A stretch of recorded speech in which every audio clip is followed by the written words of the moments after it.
کچھ چیزیں ایسی ہیں جن کی بنیاد پر لوگ سمجھتے ہیں کہ ان سے وضو ٹوٹ جاتا ہے، حالانکہ شریعت میں ان سے وضو ٹوٹتا نہیں ہے، لیکن غلط فہمیاں ہے۔ بہت سی مرتبہ لوگ اپنے دماغ میں سوچ لیتے ہیں، معاشرے میں کوئی چیز چل رہی ہوتی ہے اس پر عمل کرنا شروع کر دیتے ہیں، حالانکہ شریعت میں اس کی کوئی حقیقت نہیں ہوتی۔ جیسے میں تقریباً 8 چیزیں یہاں گنا رہا ہوں جو معاشرے میں سمجھی جاتی ہیں کہ ان کی وجہ سے وضو ٹوٹ جاتا ہے، جبکہ ان کی وجہ سے وضو نہیں ٹوٹتا۔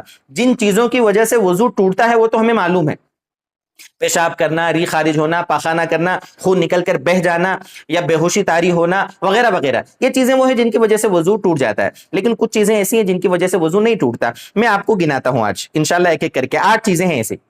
پہلی چیز ہے کپڑے بدلنا۔ آپ نے وضو کر لیا اور آپ نے پورے کپڑے اتار دیے اور دوسرے کپڑے پہن رہے ہیں، چاہے مرد ہو یا عورت ہو، ظاہر سی بات ہے وہ کہیں بند کمرے میں کپڑے بدل رہی ہے یا کپڑے بدل رہا ہے کوئی، تو کپڑے بدلنے سے وضو نہیں ٹوٹتا۔ وہ کہتے ہیں ہم تو ننگے ہو گئے تھے، میری ران کھل گئی تھی، میرا پیر کھل گیا تھا، میرا سطر کھل گیا تھا، تو سطر کھلنے سے وضو ٹوٹتا ہے، یہ کہاں دیکھا آپ نے؟ کس کتاب میں پڑھا آپ نے؟ کس مفتی صاحب نے، کسی معتبر کس عالم صاحب نے بتایا آپ کو؟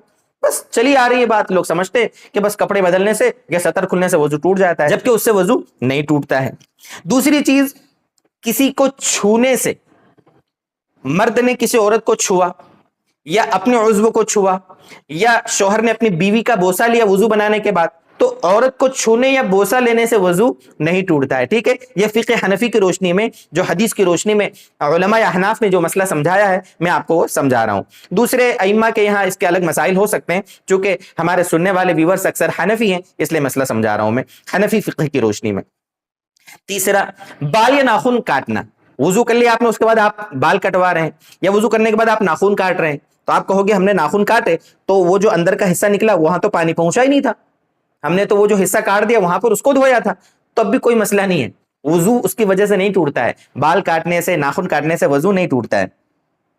چوتھی چیز، دوا، مرہم یا تیل لگانا۔ وضو کرنے کے بعد آپ نے سر میں تیل لگایا، دوا لگائی، مرہم لگایا، ٹیو لگایا، کوئی آئنمنٹ لگایا، تو ان ساری چیزوں کی وجہ سے بھی وضو نہیں ٹوٹتا ہے۔ کسی نے سردی کے موسم میں ویسلین لگایا، کریم لگایا، برولین، برو پلس وغیرہ وغیرہ، ان سب چیزوں کی وجہ سے وضو نہیں ٹوٹتا ہے۔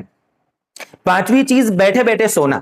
بیٹھے بیٹھے کسی چیز کا ٹیک لگا کر سوئیں گے آپ کہ اگر اس کو ہٹائے تو گر جائیں تو اس سے وضو ٹوٹ جائے گا، پورا آپ چیت لیٹ کے سو گئے اور آپ کی آنکھ لگ گئی، وضو ٹوٹ جائے گا۔ لیکن بیٹھے بیٹھے سوئیں، آپ پالتی مار کر بیٹھے ہیں اور سو رہے ہیں، ایسے جھوکے لے رہے ہیں، ہے نا، بیٹھے بیٹھے سو رہے ہیں، تو بولے آدھا گھنٹہ بھی بیٹھے بیٹھے سو جائیں گے اس سے وضو نہیں ٹوٹتا، ٹھیک ہے؟ تو بیٹھے بیٹھے صرف سونے سے، جبکہ آپ کسی چیز کا ٹیک نہ لگائیں، اس سے وضو نہیں ٹوٹتا ہے۔